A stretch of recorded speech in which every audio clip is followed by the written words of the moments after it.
bienvenidos a un nuevo video de Rafaela Noticias. Bueno, en esta oportunidad, como pueden ver, tenemos a un invitado de lujo, lo tenemos a Monseñor Pedro Torres. Monseñor, ¿cómo le va? Muchas gracias por acercarse a las oficinas de Rafaela Noticias. Gracias a ustedes por recibirme hoy. Bueno, Monseñor, estamos viviendo como Iglesia Católica un tiempo muy importante en el calendario litúrgico. ¿Nos podría explicar a lo mejor de qué se trata? Y bueno, y también hay algo muy importante que se llama, que es el gesto solidario de Cuaresma. También si nos puede hablar de eso, por favor. Bueno, el año litúrgico, para nosotros el año, el tiempo espiritual, tiene su centro en la Pascua. Yo veía las maestras preparando las aulas para el comienzo de clase. Bueno, nosotros preparamos durante 40 días una cifra que tiene que ver con los 40 años del pueblo en el desierto, con los 40 días del ayuno de Jesús, este momento de vivir la Semana Santa como lo que es un tiempo de oración, un tiempo de asombro frente al amor de Jesús que dio la vida por nosotros y venció la muerte y el pecado con la resurrección. Por eso, dentro de la Semana Santa, que iniciamos con el Domingo de Ramos, el triduo pascual, jueves, viernes y sábado a la noche, son toda una unidad. Bueno, ¿cómo nos preparamos? A través de un ejercicio triple: ayuno, oración y limosna. Decían los antiguos, yo tengo que privarme de algunas cosas y como fruto de mi privación compartir con los demás. La limosna tiene que nacer no de lo que me sobra, sino de un esfuerzo. Yo conocí una señora que no comía postre en tiempo de Cuaresma para poder tener algunas moneditas para dar a un necesitado. El gesto solidario es en sintonía con este espíritu. Y un tiempo de oración, porque ciertamente renovamos nuestra comunión con Dios, nuestro diálogo con Él, porque si no dialogamos con Dios, ¿con quién vamos a dialogar? Digo, si no dialogamos con Dios, se empobrecen también otros diálogos, ¿no? En ese sentido, el amor a Dios y al prójimo están absolutamente unidos, así lo enseña también San Juan. Entonces, la Cuaresma, la Pascua, un tiempo para reestrenar el amor, volver a mirar a Jesús y recordar que el Jueves Santo lo vamos a recordar de una manera particular: ámense como yo los he amado. Es el mandamiento nuevo, pero necesitamos para eso que Dios asista, cambie, transforme nuestro corazón.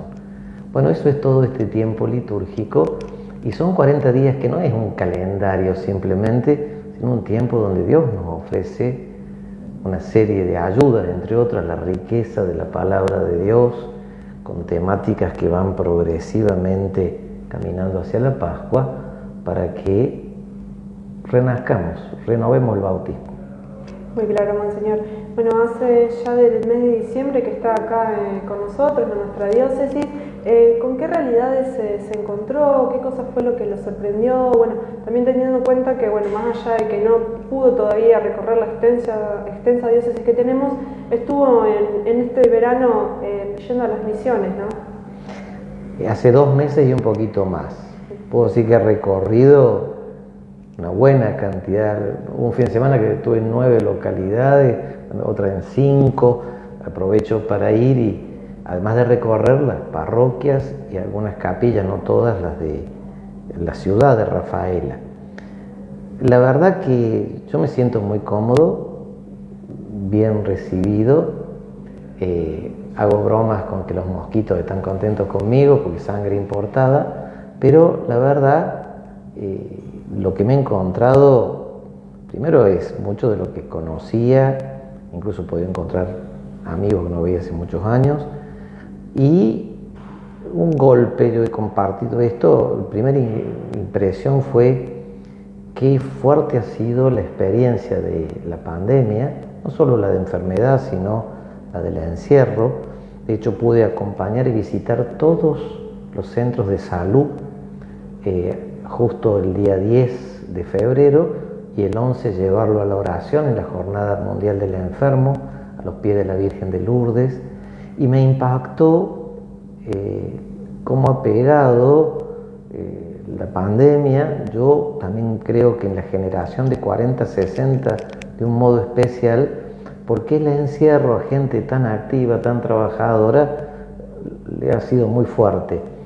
Compartido con esto, claro, gente que trabaja incluso con los animales, en el campo, que se ha visto como aislada en ese periodo y a veces como irracionalmente me contaban que se ponían tierra y quedaba un solo ingreso a los pueblos. Bueno, es un tema del que se habla. El Papa Francisco, en el mensaje de la paz de este año, precisamente convocaba a reflexionar la experiencia vivida y aprender de ella. Bueno, acá me he dado cuenta que está haciendo falta porque es uno de los impactos. Segundo impacto, por lo menos de la gente, que preocupa a la gente, es la sequía, donde muchos han visto como frustrarse cosecha porque o se quemó por el sol o no creció como se esperaba. Entonces compartió con esto la muerte de animales al norte que tenían que ir a buscar agua para darles algunas lagunas, o me contaba alguna gente del sur, en la zona de Esmeralda, Zenón Pereira y demás, que ya había como cortado la cosecha sembrada para transformarla en alimento para los animales, pues se da cuenta que no iba a rendir. Bueno, son como las cosas que nos preocupan a todos de la subsistencia cotidiana, del trabajo, y bueno, voy aprendiendo. Yo había dicho en la homilía inicial que tenía que aprender a cosas de campo que estaba desacostumbrado, y estoy como con el oído atento para que la experiencia, por ejemplo, me he enterado de enfermedades de las vacas que yo ni sabía que las tenían, o de ciertos tratamientos que las tratan para evitar la tuberculosis. Bueno, voy aprendiendo de la realidad cotidiana, los desafíos de la educación. He podido visitar los centros universitarios que me han alegrado mucho. Fue encontrarme con algo muy lindo, porque hace 20 años atrás quien quería estudiar tenía que irse. Hoy hay quienes optan, y no son pocos, por estudiar acá en Rafaela o en la zona, algunos en Esperanza, y compartiendo esa experiencia me provocó mucha alegría, porque es duro para los padres y es duro para los hijos esa distancia que implica prepararse para el futuro. Monseñor, bueno, hablaba usted de los mosquitos de sangre importada. Bueno, le explicamos a la gente que a lo mejor no lo conoce todavía. Bueno, él es oriundo de Córdoba, bueno, como su tono lo denuncia, ¿no? Y hemos escuchado que se queja, podríamos decirnos, del calor, del intenso calor que vive acá. No me he quejado, lo tengo que ir abrazando. Constato cosas que son de la experiencia. Decía, en enero sobre todo, ahora no, a la noche más refresca un poco más, me di cuenta que la amplitud térmica es distinta. Viviendo cerca de las montañas, a la noche la montaña da un respiro. Acá un día a las 1:30 de la mañana decía, ¿cuándo va a llegar el fresco? Pero la verdad que no, ha sido, en Córdoba también conocemos el caloronón que a veces hace, y sé que ha sido un año fuerte de calor en todo el país, porque también recibo los comentarios de la familia y los amigos en Córdoba, ¿no? Monseñor, cuando usted llegó a la ciudad, en la presentación con las autoridades había dicho que su idea era mantener un diálogo dinámico, constante. Bueno, ¿cómo están llevando a cabo eso, la relación con las demás instituciones? Bueno, hablaba un poquito recién de que pudo visitar los hospitales, de que fue a las universidades. Bueno, cuando he visitado algunas localidades del interior he podido juntarme también, pues se han acercado, se enteraron de que iba. También he conversado con dirigentes gremiales de aquí de Rafaela, ha salido en los medios esto, también con algunas autoridades que se han acercado. También estuve en la alcaldía y pude juntarme con algunas personas de la policía que acompañan ese espacio. Celebré misa allí también cercano de la Navidad. Bueno, son los referentes de diversos sectores de la vida social. Con el mundo educativo tuve un encuentro con docentes y también pude visitar un colegio. Digo, si visito un colegio tengo que visitar los otros. Entonces les caí de sorpresa a algunos colegios donde, bueno, rompí el esquema de las estructuras de las reuniones previas, porque tanto aquí como en San Cristóbal, por ejemplo, justo estaban las reuniones iniciales y yo llegué a saludar, pero es iniciar, tender puentes de conocimiento, de diálogo. Algunos me imaginaban más jóvenes, otros me imaginaban más altos, la barba blanca, a algunos niños les llama la atención, pero bueno, vamos caminando y creando vínculos. Bueno, Monseñor, ¿y cómo es la relación, cómo ve en estos pocos meses que estuvo con las demás religiones? Bueno, teniendo en cuenta que lo han invitado al Hanukkah, que lo hemos visto por videos de YouTube cantando con rabinos. Mi vínculo es anterior a venir aquí. Tengo que agradecer la presencia de varios referentes religiosos el día que inicié el ministerio, el 20 de diciembre. No he podido ir a algunos lugares, pero sí celebré en la Navidad un momento de oración en conjunto con pastores y con referentes de la comunidad judía de la fiesta de Hanukkah. Esos han sido los contactos que he tenido. Me llama la atención que enero y febrero mucha gente cambia su ritmo aquí, de hecho también en lo comercial. Ayer caminando vi negocios abiertos que no los había visto abiertos hasta ahora. Me alegró, comenzó marzo y se van reorganizando. Calculo que precisamente en el marco de la Cuaresma, de la Pascua, voy a tener oportunidad de tener algún tipo de encuentro de otro tipo. De hecho, tengo pendiente una visita a Moisés Ville. Allí su párroco está transitando una enfermedad fuerte. Con él he estado varias veces, pero no he coincidido de poder ir un martes que va él a Moisés Ville para acompañar la comunidad. Monseñor, a comienzos de febrero usted tenía programado un viaje a Roma, bueno, que se postergó. ¿Iba a encontrarse con el Papa? ¿Cuál es su relación con él? En Roma hay algunos organismos, ahora se llaman dicasterios, para la unidad de los cristianos y para el diálogo interreligioso. En esos dos organismos, yo en este momento, a nivel nacional, desde hace ya 6 o 7 años, soy presidente de la comisión del Episcopado Argentino para el diálogo ecuménico e interreligioso. De hecho, pasó el aviso el día 13, con motivo de los 10 años de la elección de Francisco, va a haber un momento de oración interreligiosa en la sede de la Conferencia Episcopal Argentina. Estamos acompañando ese gesto, yo voy a ir ahí. Bueno, con motivo de esto y de otras tareas que he tenido, había programado un momento de diálogo y encuentro entre obispos latinoamericanos y rabinos de Latinoamérica en esas instituciones con el Papa y también con autoridades de Israel. Se postergó porque el Papa pudo plasmar ese viaje al Congo que tenía pendiente y las fechas se superponían y entonces nos acomodamos. Entonces esto que estaba programado no hemos tenido fecha fija todavía, pero está en agenda para poderse realizar. Excelente. Monseñor, bueno, en unos días, en este mes de marzo, saldrá un libro que se llama El Pastor, que son entrevistas sobre un diálogo que hace el Papa Francisco con los periodistas, ¿no? Y trata distintas temáticas. No sé si podríamos también a lo mejor hablar un poquito de esas temáticas con usted. Del libro no lo he leído, lo busqué porque algunos veo que tienen muchas referencias, no estaba disponible por las redes, sí, referencia de los autores, de las temáticas sí, porque conozco un poquito más. Sí, es sobre lo que usted opina, no sobre lo del Papa. Bueno, el Papa habla de la importancia de la vida. ¿Qué nos puede decir usted en relación a eso? Hay que recordar que el Papa fue uno de los redactores del documento de Aparecida. En ese documento de Aparecida, que de hecho ha invitado a redescubrir, repensar, lo fue la Asamblea de América, se menciona el tema de la vida 931 veces. La Iglesia siempre tiene una preocupación por la vida. Uno puede leer textos de la Biblia o del siglo I, el viaje de los 12 apóstoles, ya condena, por ejemplo, el aborto. El tema de la vida ha estado presente en toda la historia.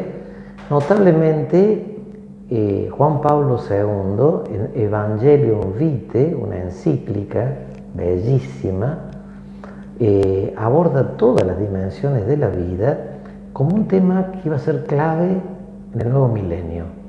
Y de hecho ha sido clave. Yo creo que el Papa recoge esto y hay una enseñanza constante, que es cuidar la vida desde la concepción hasta la muerte natural, y no solamente la vida física, sino la vida interior, la vida plena.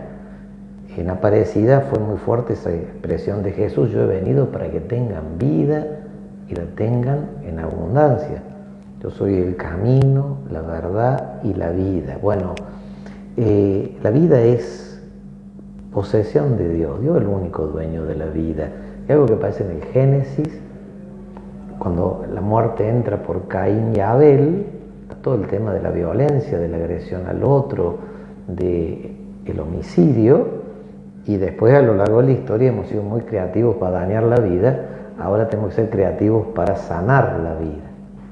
Excelente, Monseñor. Bueno, otra temática era la pobreza y el dinero como una tentación fuerte. De hecho, la pobreza elegida es camino de virtud. La pobreza sufrida es una injusticia. Cuando la Iglesia habla de pobreza, está hablando de esa capacidad de desprendimiento y de usar los bienes como instrumento para la plenitud, no para endiosarlos. Ya en el Antiguo Testamento hay un Dios que se llama el Dios Mamón, quienes viven el becerro de oro, tan famoso en el Éxodo. Bueno, y una de las tentaciones es la avaricia o la envidia. La envidia como tristeza del bien del otro, la avaricia como querer tener todo, el acaparar. Hay unas parábolas en el Evangelio de uno que hizo una cosecha bárbara y dijo: voy a hacer granero, lo voy a juntar, es insensato, esta misma noche morirás. En Argentina hemos tergiversado la enseñanza del Evangelio, de los profetas, del magisterio, incluso con una palabrita, hablando que el Papa promueve el pobrismo. Es no haber entendido nada. Es más, esa palabra, que es un invento del Río de la Plata, fue dicha a un político argentino que promovía el empobrecimiento de la gente, y él la aplicó después al Papa. Fue muy inteligente comunicacionalmente, Pichetto, para decir más concretamente. Ahora bien, ya Saspe, primer obispo, hablaba del empobrecimiento de la patria. Nosotros estamos desde hace muchos años sin acertar en una patria que produce alimentos para 450 millones de habitantes, que los 46 que tengamos todo comida y vida digna. La Iglesia promueve una vida digna. De hecho, la palabra justicia, que nosotros entendemos muchas veces en la concepción griega, romana, en la Biblia es dar a cada uno lo que necesita. Y eso requiere una cultura del trabajo, de la honestidad, del compartir, de la solidaridad. Jesús también decía: siempre va a haber pobres, porque por la enfermedad, por accidente, por situaciones hasta climáticas, hay empobrecimiento. La pena es cuando eso se da por malas políticas, por mala administración o aún peor, por deshonestidad. Bueno, hablaba de esto, de malas políticas. Bueno, ¿qué opina sobre estas ayudas económicas del Estado? ¿Cree que se contradice con esto que decía de la cultura del trabajo o no? ¿Qué es lo que considera? En todos los países hay un seguro de desempleo, así le llaman, por ejemplo. Tiene que haber recursos y ayudas para las eventualidades que siempre están. Pero cuando se cosifican y vivimos de la dádiva, hay algo que falló, porque tiene que haber por ejemplo, aprovechar ese periodo para una capacitación. Creo que hace 25 años no imaginábamos que para algunos trabajos había que saber computación, manejar un postnet o lo que fuera. Bueno, hay que capacitarse para las nuevas situaciones laborales, y hay empresas que se funden porque ya no va más, porque ya no se producen, por ejemplo, lámparas con esas camisas, me acuerdo del sol de noche. El que fabricaba sol de noche se quedó sin nada, porque ahora vienen las lámparas que se enchufan y son con batería. Bueno, hay que capacitar. Entonces tiene que haber por parte del Estado una asistencia a la indigencia, a la pobreza, pero también tiene que haber planes de trabajo, de recomposición laboral, de distribución justa de los recursos, de promoción industrial. Digo, nosotros seguimos vendiendo materia prima y no mejorándola en algunos casos. La minería argentina, por ejemplo, exporta a Europa cosas que después compramos. El estaño, por ejemplo, eso se usa para la soldadura. Pero se saca del norte argentino, va a Europa y de allá vuelve. Bueno, podríamos pensar en cómo promover. En una época se promovió, aquí hay un parque industrial que me ha impactado, también lo hay en otras localidades. Bueno, pero a veces ustedes están cerca del puerto, pensando en algunas localidades de la patria que están tan lejos. El tema de la movilidad, el transporte, son otro desafío en Argentina, que la infraestructura no la puede poner el particular. Excelente, Monseñor. Bueno, en el libro el Papa también habla de aquellas personas que fueron rechazadas o se sintieron rechazadas por miembros de la Iglesia Católica. No digo la Iglesia por lo que sabemos todo lo que abarca, sino por algunos miembros de la Iglesia Católica. Ha habido siempre heridas por una u otra razón. Hay que saber pedir perdón cuando ha habido un trato injusto o a veces palabras torpes. Hay quienes se autoexcluyen también, o por miedo pasa. Yo me río cuando un chico hace una travesura, se anda escondiendo. Cuando están muy callados decimos, este le pasa algo. Bueno, a veces pasa, esa es la propia. Bueno, pero cuando ha habido discriminación o trato injusto, hay que acompañar y volver a sanar. En toda familia hay momentos de reconciliación. Bueno, el Papa ha promovido varias veces que no nos toca a nosotros juzgar las intenciones o el interior del otro, ni tampoco vivir el relativismo. Hay cosas que no son parte del proyecto de vida evangélico, pero el juicio de las intenciones últimas le toca a Dios. Dios es el único juez de la conciencia. Entonces, si en algún momento hemos juzgado la conciencia, eso no hay que hacerlo. Pero, por ejemplo, no está en el proyecto del Evangelio que roben. Si un ladrón viene y pide perdón, yo lo absuelvo, pero tiene que reparar el daño que hizo.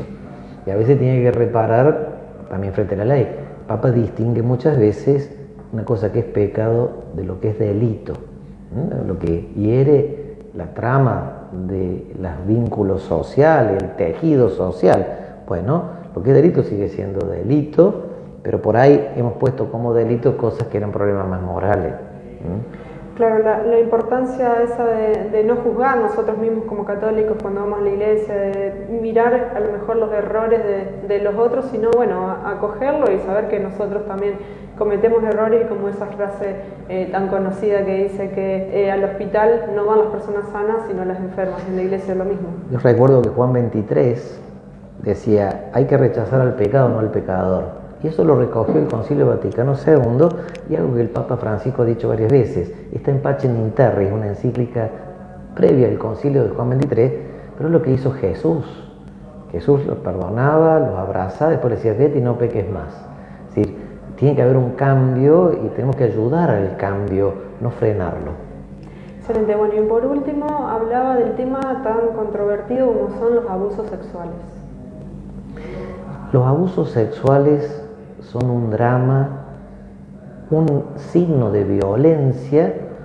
La sexualidad es un lenguaje, tendría que ser un lenguaje del amor, de la ternura, de la convivencia, también hasta de la vida.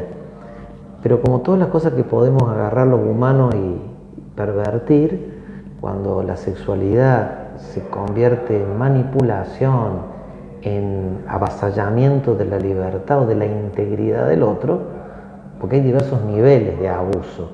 También se puede abusar con la palabra, con la violencia física o con la violencia sexual. También se ha dado dentro de la iglesia. No es la primera vez en la historia. Yo siempre he visto esto muy vinculado con los dramas de las guerras. Es una experiencia personal. Yo viví en Italia 2 años y ahí pude compartir con ex víctimas de la guerra, y ellos me contaron que durante las violencias armadas, un modo de denigrar al enemigo es que sepa que sus seres queridos son abusados, avasallados. Digo esto porque prácticamente en los países donde ha habido más violencia, también esto se ha dado con más virulencia. A veces la violencia no necesariamente tiene que ser una guerra con otro país, pero está vinculado a este clima de violencia. Por eso, trabajar por la paz y por el respeto a un humanismo integral, a un humanismo solidario, también equilibra estas cosas. Y al interno de la Iglesia también a veces ha habido violencia, cuando, por ejemplo, se naturaliza el castigo físico en el ámbito educativo. Eso ha traído como consecuencias conductas que en algunos casos son fruto también de enfermedad, otros casos de desviación moral. ¿Tuvo la oportunidad, Monseñor, de tomar conocimiento de lo que pasó en el año 2021 con una institución educativa que se hablaba, de un abuso? He sabido, he preguntado por esta situación, he podido charlar con los docentes que vieron como alterado su contexto con todo esto. Sé que está en manos de la justicia una investigación, que no hay imputados. Yo llegaba acá en enero y febrero, la justicia tiene sus periodos de, como le llaman, de feria. Yo calculo que en algún momento podré encontrarme y que alguien me informe, porque estas cosas también están como marcadas por lo que se llama secreto de sumario. Cuando haya información ya me enteraré. Me imagino también ustedes deben saber más de estas cosas que yo, pero me interesé por el tema. Como de toda situación de violencia, las ha habido también en este tiempo en la provincia y también cercana. Acá hubo un atentado a balazos unos días de enero. Me fui a la comunidad que lo había sufrido y la comunidad donde venían los acusados, porque son cosas que no nos deben dejar indiferentes. Monseñor, para ir culminando la nota, ¿qué expectativas, qué sueño tiene usted como pastor que se le ha encomendado a esta diócesis? Mi sueño es evangelizar. La palabra evangelio es buena noticia, llevar la buena noticia de Jesús al que a veces creemos conocer, pero que no hemos descubierto cuánto nos ama. Poder anunciar el amor de Dios como el que da sentido, el que consuela, el que da las razones más hondas para vivir y para morir también, es un sueño. Que el primado sea evangelizar. Mi anhelo, como dice también mi lema episcopal, es servir. Y yo tomé el lema ese de la carta a los Gálatas, ¿no? Donde Pablo habla de un servir a la libertad de las personas, ¿no? Y habla Pablo de que el Espíritu Santo es el que nos hace libres, y frutos del Espíritu son el gozo, la paz, el ánimo largo, la longanimidad, dice, la sobriedad, la magnanimidad.